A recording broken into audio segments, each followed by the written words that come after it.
Saturday morning, everybody, from not downtown Winston-Salem, North Carolina, but less than a mile from downtown at Old Salem. Now, many of you may have heard of Old Salem, some of you may have not, but what Old Salem is actually a settlement that was founded by the Moravians in 1766. It's very historic. Actually, you can, if you purchase the tickets, which we're not going to do, it's a matter of time's sake, and it's also $30 a ticket, have access to go inside of all the buildings, but there's a lot of older homes here.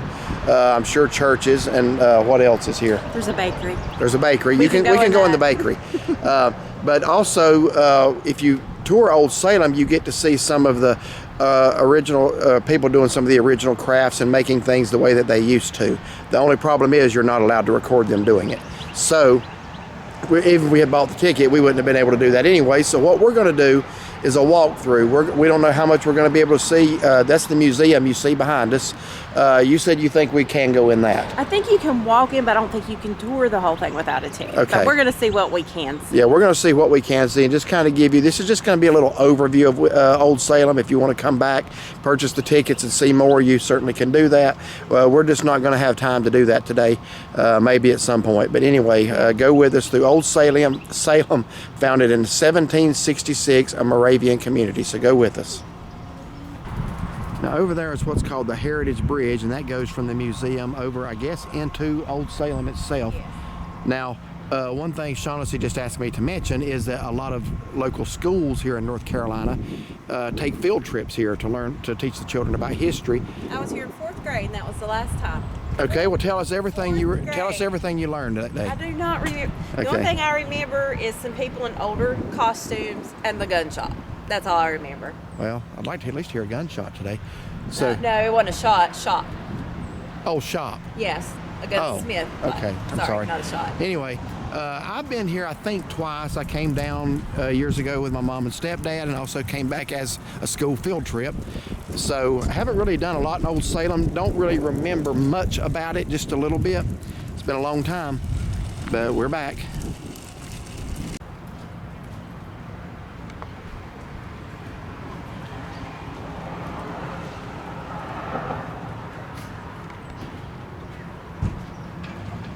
So the visitor center, I said museum, it's a visitor center. And only service animals are allowed, so they are open. Let me give you the hours here. Wednesday through Saturday, 10 to 4. It is located at 900 Old Salem Road. Okay, so I'm just going to kind of go in here for a minute and give you an overview. Isn't this about the saddest sight you've ever seen? I'll go back out in a minute, let her come in.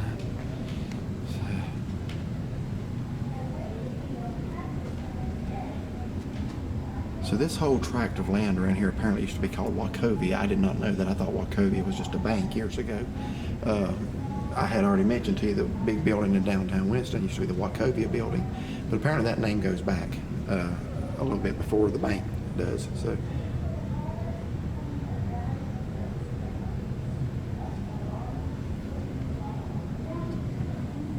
basically just a lot of things to read in here. Actually, it looks like over here is a little bit of a visual.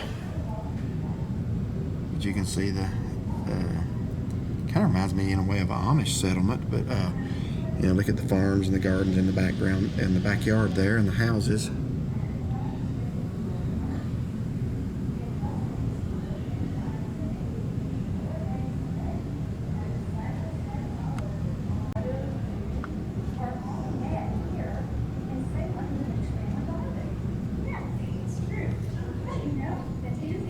As you can see from this film, the ladies still dress up in the old-timey Moravian dresses and the bonnets or the hats. Let's take a look at this basket. It's filled with produce from plants. Looking forward to seeing that bakery. Now, but did not always grow here. But it didn't always grow here in Salem. It originated in Western Africa. The Pharaohs loved watermelon also. We know this because the seeds have been found in their tombs.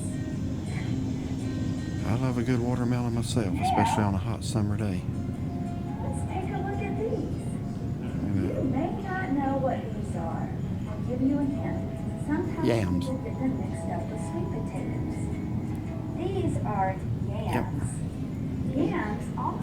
We got an old-timey buggy here.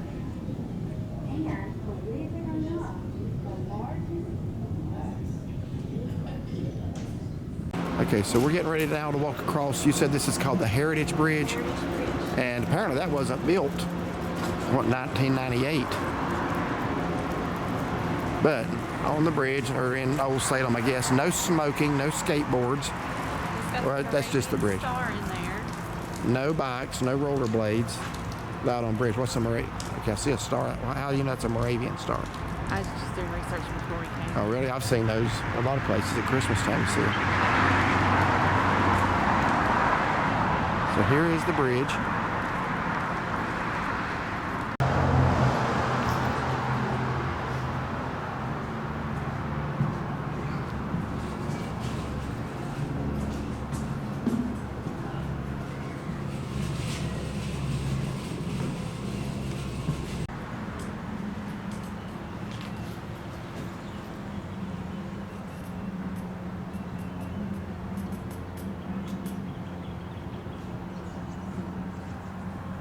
Here's a map. It kind of gives you the layout of things.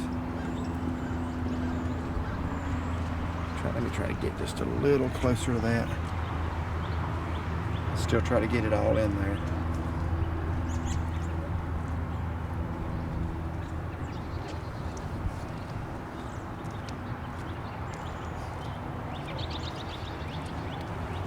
So tickets are required for most exhibition buildings and gardens.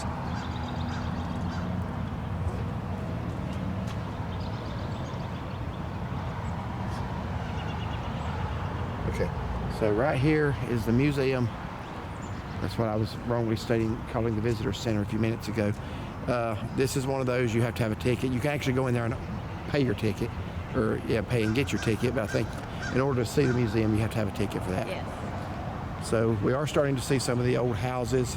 Man, even those old street signs, it almost reminds me like a little New England village almost in a way. I've actually never been in a New England village, but just from what I've seen in pictures and movies and stuff, it's kind of what it reminds me of.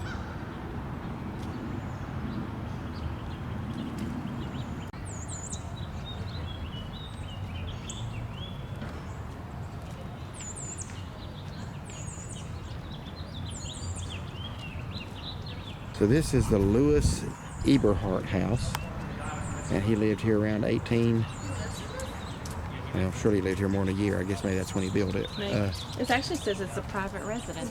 So this is a private residence now. Somebody Okay. lives in these houses. Say private residence, but there's also no front porch. So I don't know if anybody actually lives in that. Kind of what that would indicate.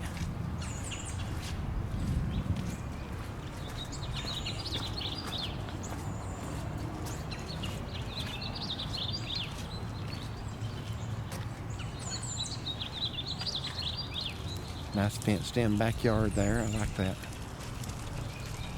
Little garden. See,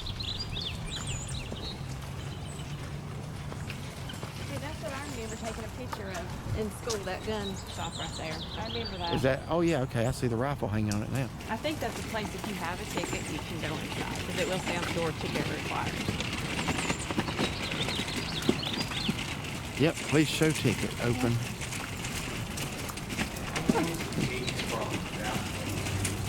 So That tells you about we it. don't have tickets No, but it's because we are cheap. Timothy Vogler Gunsmith shop. Yeah. I remember that. Don't take food, drink, or chew gum in there. Don't smoke. And don't pack your pistol. Do not take your pistol into a gun shop.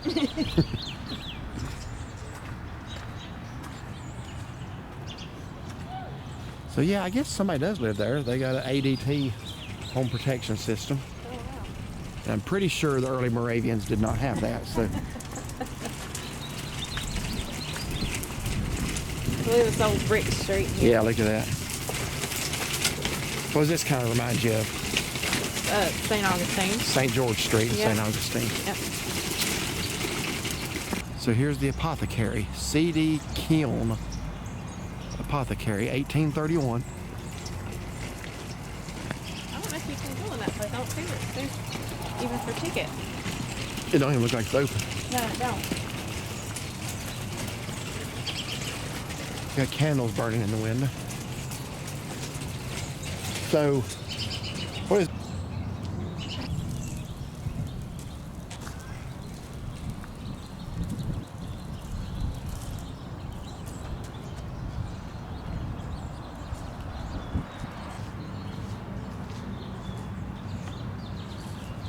Now these yards are well kept, which that's wintertime, you don't really have to do much, but just very neat. Back there, little tables, and I guess a lot of people do live in these homes now because they look lived in. Yeah. Plants in the window here. So this is the old silversmith, T-line back silversmith. Let me try to get a little bit further out into the road away from it. Try to get a better view. Sometimes you can be too close to something. Now, like I said, this is an old Moravian village, but you can actually see the modern downtown skyline of Winston-Salem through the trees. That's how close you are to it. There's the Wells Fargo building, which you've seen several times this weekend.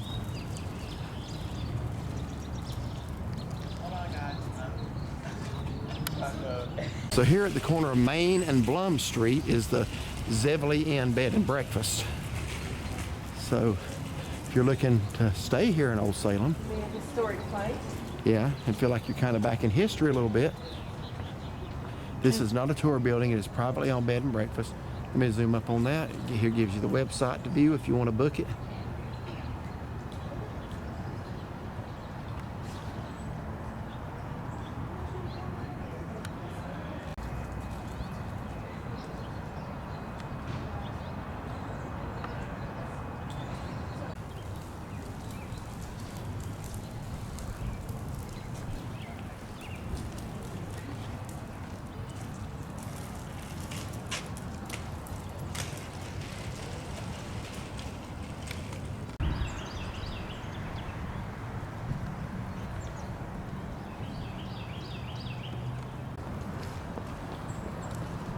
And they have a package on the front step.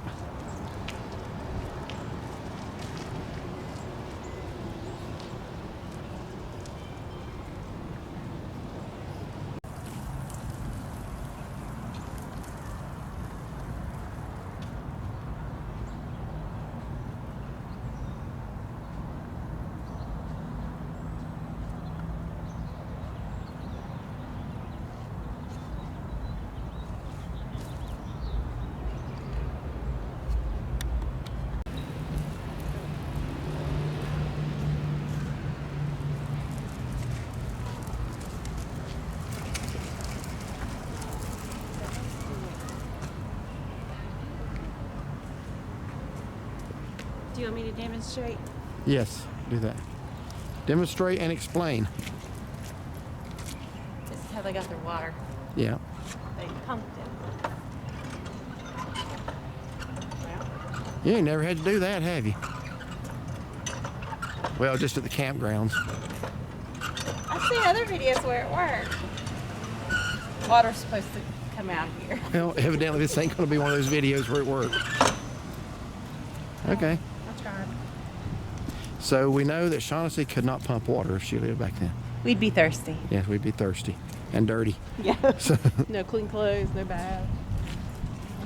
so here is the something merchant. I don't know what that is. There's a cafe behind Oh, it. Muddy Creek Cafe. Okay. No, can we go in that?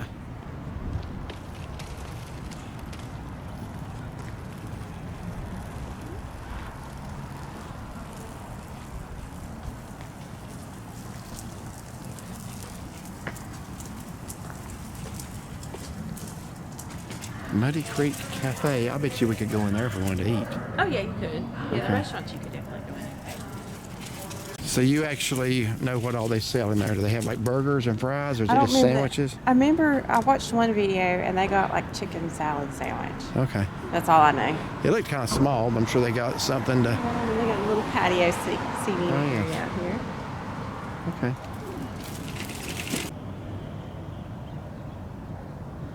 So this was called the Fire Engine House, Market Fire Engine House. And it was built in 1803 to serve as a public meat market and building to store the fire engines.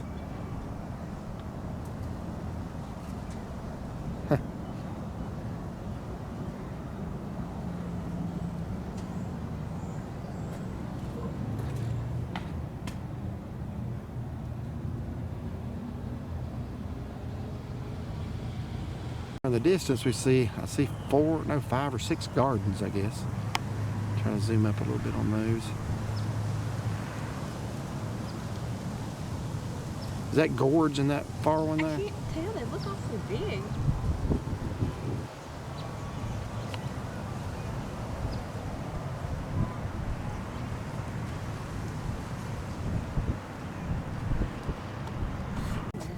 Yeah, I don't think this is a school. Single Brothers House.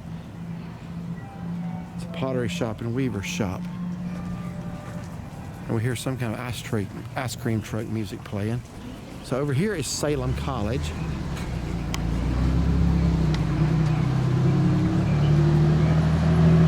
I'm guessing a Moravian church.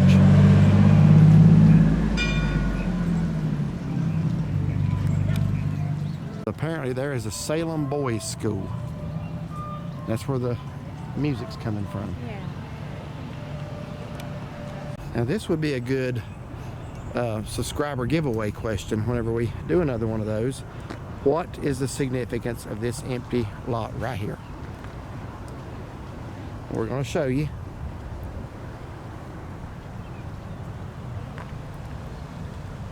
And who does not love Krispy Kreme glazed donuts? I prefer the cream filled. I do too, but as far as just a glazed donut, nobody tops Krispy Kreme at all. By the way, Krispy Kreme had one years ago. I'm going to go ahead and rant a little bit. It was a lemon cream filled with powdered sugar on top. That was even better, in my opinion, than the chocolate cream filled. And they did away with it, and they kept that lemon custard donut, which those ought to be thrown in the trash. But I wish they would bring back, if anybody from Krispy Kreme ever watches this video, you probably won't, bring back that lemon cream filled. That was excellent. So this is where they teach them to split wood. I don't need to be taught to split wood. I've No, you split don't. enough of it in my time. You're good at that. And I do it by hand. I don't even have a log splitter. My log splitter is my 2 arms. I mean, obviously I have a manual log splitter, but not a gas-powered one. I can't do it, I've tried. I need to do a video of that, so that's one of the funniest things you ever see, folks, is watching her trying to split wood. Yeah, But happening. with your hand issues, we're not going to have you doing that it's now. been a while since Yeah, I it tried, has. but... So this is another ticketed place. Okay, so what is it? The mixed house and garden. Okay. There's a lot more to this than I remember.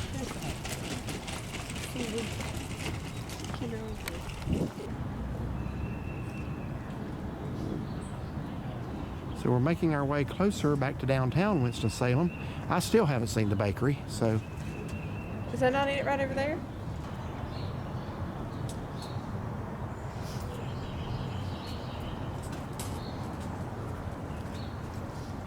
Alright, let's go in here. Okay, so a lot more to this than just a bakery. Interesting. With the bakery manager for years, with all the A lot more in here than just baked goods.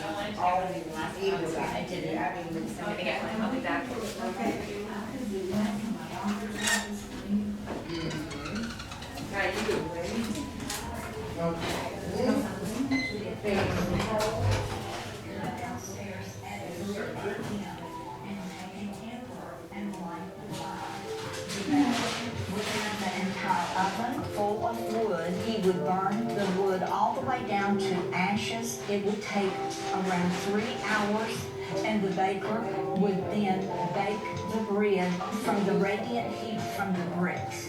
While the oven was burning, the baker would mix the bread in this dough pot. This was his mixer in the 1800s, and the bread would rise the first time. Later, into 3 Well, that sounds good there. Knead the bread and let it rise a second time. The first thing that you would bake would be bread. Bread takes the hottest lowest temperature. Sugar cake would go in next. Strudels would always be before. Products here is done in the Winkler Annex. Our Winkler bakers work very hard in the early morning hours to bring you fresh Winkler, and it is in the same spot that it was when it opened in the year 18. So like I said, this is far more than a bakery. This is upstairs now. Walked up the steps and there's crafts and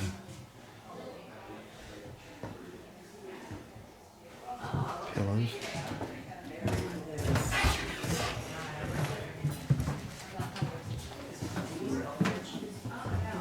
Books. There's all kinds of little doodads. Cookies, we can do cookies, lamps, tea towels don't have to be rotated. What's his excuse that she didn't start? The Moravians are known for their love feast services, I think around Christmas time. I've actually been to one, but it's been a long, long time ago. What we get is what we get. He said they were getting.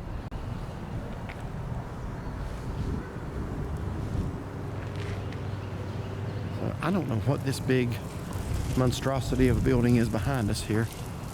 Is there anything on there that says what that is? I don't see anything, no. That's quite a building. It's large. Yeah. It's just got letters on top, says B-E-L-O right there above the doors. I don't know. So, I don't know.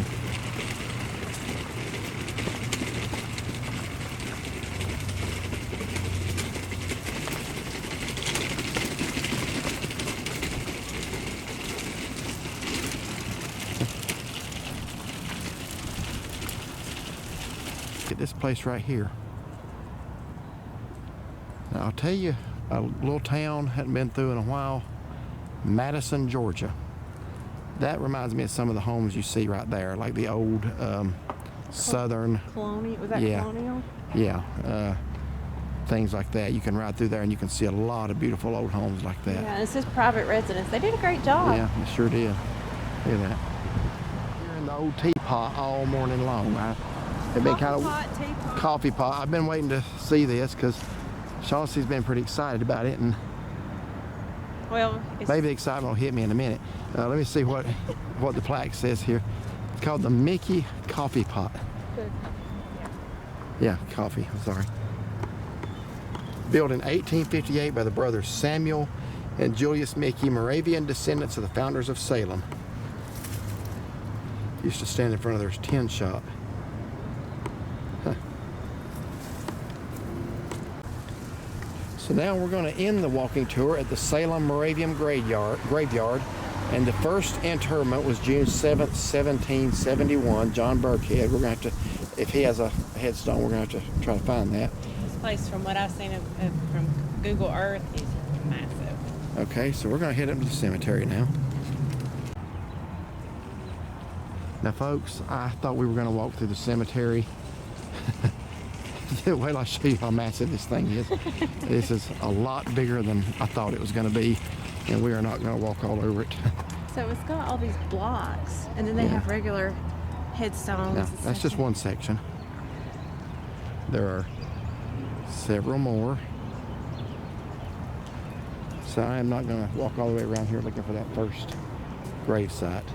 And then, way out there in the distance through the trees is another whole hillside. Looks like bigger than this one, or as big at least.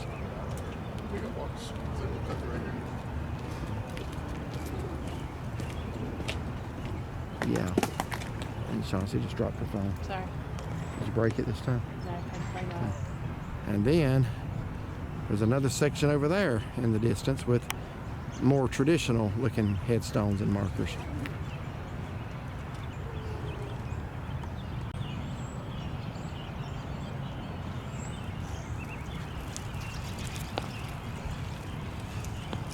Now, I'm gonna be honest with you. This tell you a little bit about how old I am. I still remember growing up, reading the newspaper, obituary section. I can still remember when people were passing away and you see them in the newspaper, they were born in the late 1800s. I would dare say there's nobody alive today that was born in the 1800s. But I still remember that. I'll give you another little fun fact here. It has nothing to do with Old Salem. It's probably not true, but it was true about 5 years ago, that a former president of the United States, John Tyler, who was from the 1700s, still had 2 living grandchildren. I did not say great-great-great-grandchildren. I said grandchildren. And that was literally just a few years ago. And the way that was, he apparently married very late in life, like in his 70s, had more children, and then 1 or 2 of those children also Had children very late in life in their 70s, and then the living grandchildren were like in their 80s and 90s. Now I don't know if they both of them have passed from the scene, but I can remember somebody told me that, and he was actually a teacher in the South Carolina public school system. So I saw him talking about that on Facebook. So I contacted him about it, and he said, I was amazed, but I've checked it and it's true. I checked it and it was true. I sent it to a teacher that I know from North Carolina. He was floored by it. But that's probably changed by now. But I'm going to say within the last 5 or 6 years, President John Tyler had 2 living grandchildren who were very late in life. And he lived in the 1700s. He was born maybe in the late 1700s. So anyway, I don't think there's anybody alive today that was born in the 1800s though. But never know. Listen. That's it, huh? Listen. The birds, yeah. All the pretty birds. Anyway, here's a little bit more of Old Salem.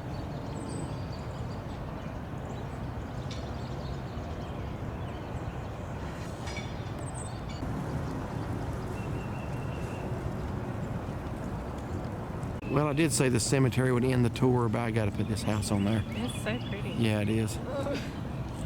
Kind of reminds me of something you'd see in England.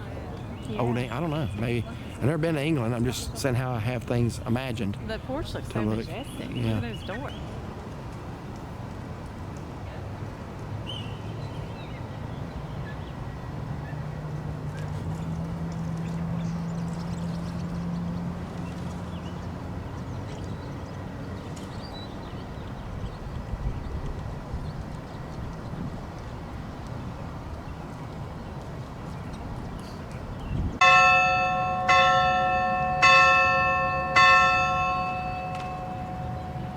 For informational purposes, when you start up Main Street on the left, you will see this barn back here, and you will see a wood pile with a sign, "Do not touch the firewood." If you need a restroom, believe it or not, that's where they are. So I couldn't believe I saw restroom signs. I followed it around back here, but there's the restrooms. And they're right there in that barn with the firewood.